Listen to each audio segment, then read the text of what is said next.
Yep. So other things that we've done, right? So we've done bump feeding trials. We've done lysine level trials. NDF or total fiber type trials, et cetera, to try to determine what the impact is on total sow performance. So there's a handful of things that we've accomplished within our system. So. Very cool. And now I need to ask about bump feeding. Yeah. I vaguely recall.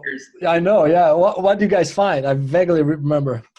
Yeah, so we found that we were able to actually increase birth weight when we bump fed, but all that was as we looked at the distribution of that, we only skewed out the top 10% of birth weight. So we had no impact on what we consider non-viable pigs. So pigs that were born under a pound or 1.5 pounds or 2 pounds, we had no impact on that distribution.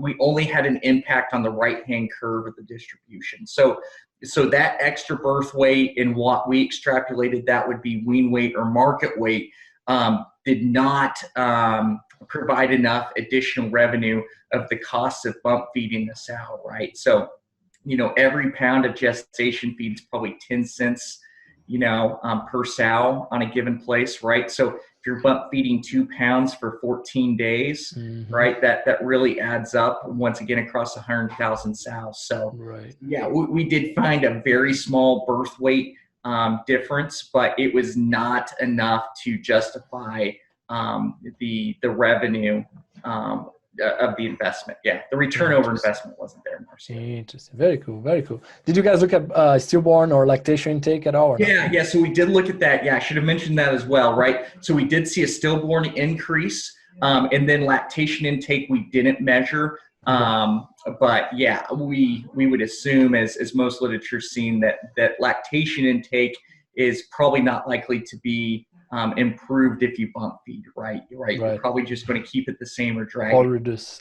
Yes, exactly. Yeah. So very cool. One comment there, Trey, that's something I was discussing a few days ago with someone was we tried to extrapolate that birth weight change through the market, right? But the question I have, and I'd never seen a study like that, would be, okay, that birth weight, let's say if it's just glycogen in the muscle and liver, and if he burns that very quickly, it's different than, it's just a heavier pig by nature. No, it's, it might not even multiply or whatever you want to call it.